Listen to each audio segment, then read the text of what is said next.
Meus amigos, a notícia que vou compartilhar com vocês agora não será surpresa para muitos, pois sempre desconfiamos que havia muitos generais melancias conspirando contra Bolsonaro.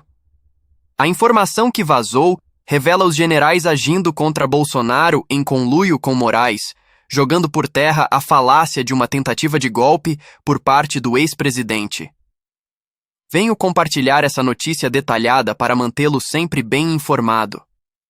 Peço por gentileza que deixe seu gostei ou não gostei, comente e compartilhe o vídeo para fortalecer esse trabalho. Olha só o que diz a notícia. Vaza a informação que Moraes mais temia.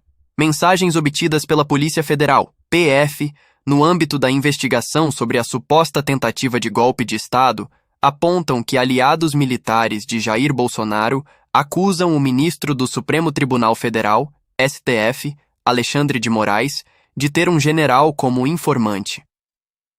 O nome mencionado é o de Valério Stumpf Trindade, ex-comandante militar do Sul, chamado de Leva e Trás em Conversas, onde Moraes era apelidado de Ovo.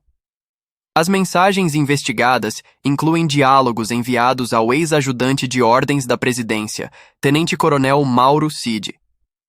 Em uma delas, um interlocutor identificado como Riva expressa espanto ao mencionar negociações entre o então vice-presidente Mourão e outros generais para a saída do 01, referência ao ex-presidente Bolsonaro. No diálogo enviado à PF, Riva declara: "Estou escutando a história do Mourão e estou abismado. Que o Mourão negociou com outros generais a saída do 1, falando que o Peru era logo ali. Tinha informante do emoji de ovo de leva e trás." Outro participante menciona o nome de Stumpf como o suposto informante de Moraes.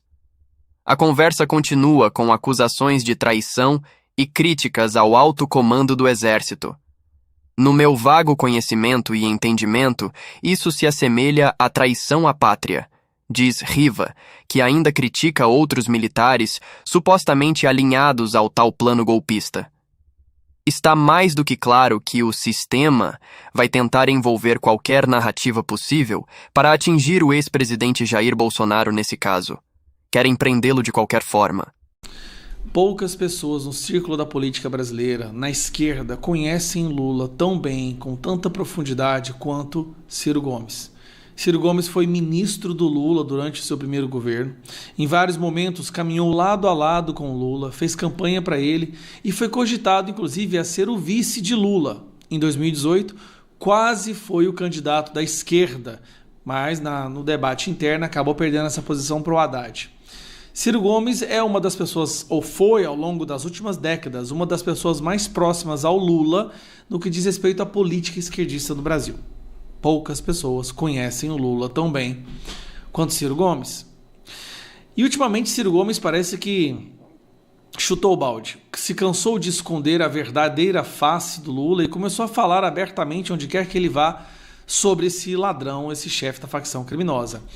Recentemente, uma das melhores falas, um dos melhores vídeos dele falando quem é o Lula verdadeiramente, o que está acontecendo com o Bolsonaro. Olha, para mim o Ciro Gomes está cada vez mais lúcido. A impressão que eu tenho é que ele está até abandonando a esquerda. Escuta isso aí. É um gênio, sob o ponto de vista da intuição política do interesse popular.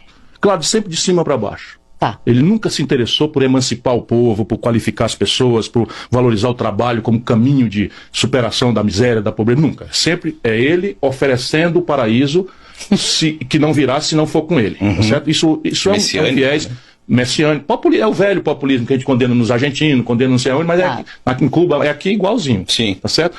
Igualzinho. Só que ele tinha uma intuição e agora perdeu. Perdeu completamente. O Lula é machista, o Lula é racista, o Lula é homofóbico. Eu conheço o Lula há 35 anos. Sim.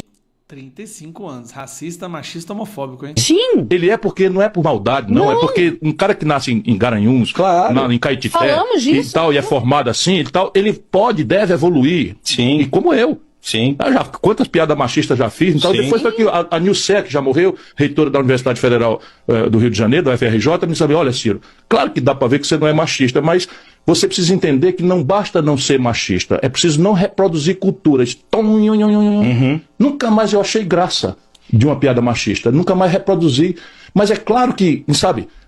Mas aí a turma pega o Lula sem evoluir e bota o Lula para ser o campeão do identitarismo brasileiro. Não dá conversa. Aí eu li agora que meteram o jogo não sei o que e tal, a violência contra a mulher. Se for corintiano, pode. Tem coisa mais devastadora do que isso? E aí chega lá no carro, pega a gravata do cara e diz: aqui Pelotas é um polo exportador, né? O cara é exportador de viado. Mas aí a reação é diferente, né, Ciro? Isso era uma das coisas que eu queria te perguntar. É diferente, sabe por quê? Pelos nossos afetos. Sim, mas porque, por exemplo... Se o Bolsonaro diz uma bobagem dessa, o pau canta, meu irmão. Mas o pau canta de forma desqualificada. Ninguém relativiza a defesa. Se eu digo, então... Eu quero colocar os três. Vai pro limite extremo. Mas eu estou querendo discutir isso humildemente. Sim.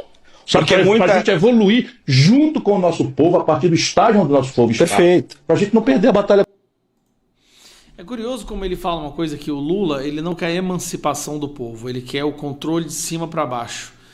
E talvez seja por isso que ele nunca deixou que nenhuma outra figura de grande alcance crescesse no Brasil. Fez questão, inclusive, de fazer com que o Ciro Gomes nunca fosse vice dele, nem fosse o candidato do PT. Se alguém subir, tem que ser debaixo do controle do Lula. Agora, ele acrescentou alguns detalhes sobre a personalidade do Lula que eu achei interessante. Nós estamos falando de racista, a gente sabe que é, né, gente? Racista, machista, homofóbico.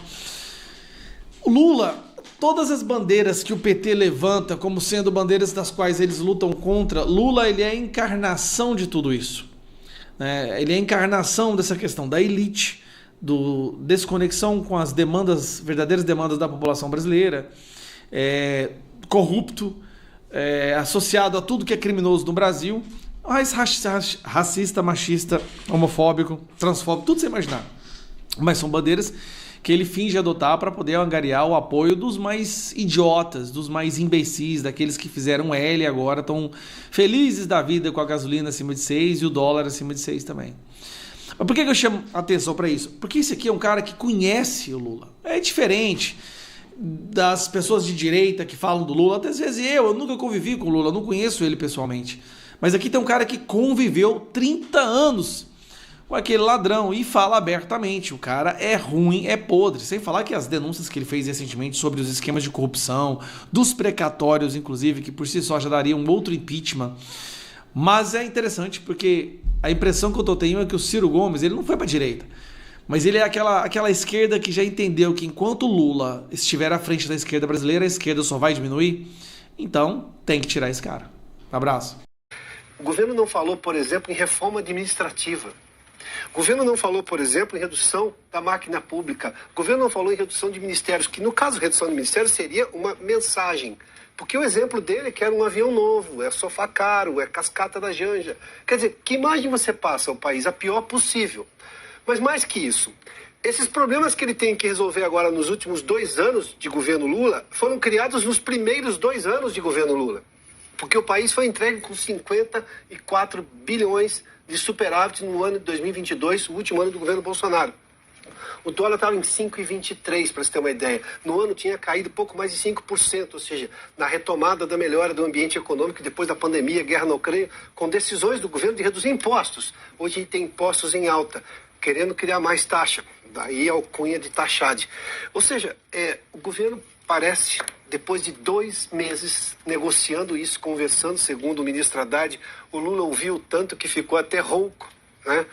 É uma expressão estranha nesse momento, porque pode ser só uma força de expressão, mas para quem tem a Dilma no partido, ouvir tanto que ficou rouco tem outro sentido. Mas vamos lá, deixa para lá, vamos aos números e aos fatos. O problema é que o governo não consegue comprovar, e o pacote que, pelo que sei, a equipe econômica gostaria, foi extremamente desidratado nessas discussões políticas com o Lula, que não quer fazer ajuste nenhum. Isso foi o que ele deixou passar, mas enfim, agora depende do Congresso Nacional, que não pode ter pressa para discutir esse assunto. Esse assunto é muito sério. O governo não teve, por que o Congresso vai, digamos, de forma atabalhoada, discutir um assunto tão importante como esse no país?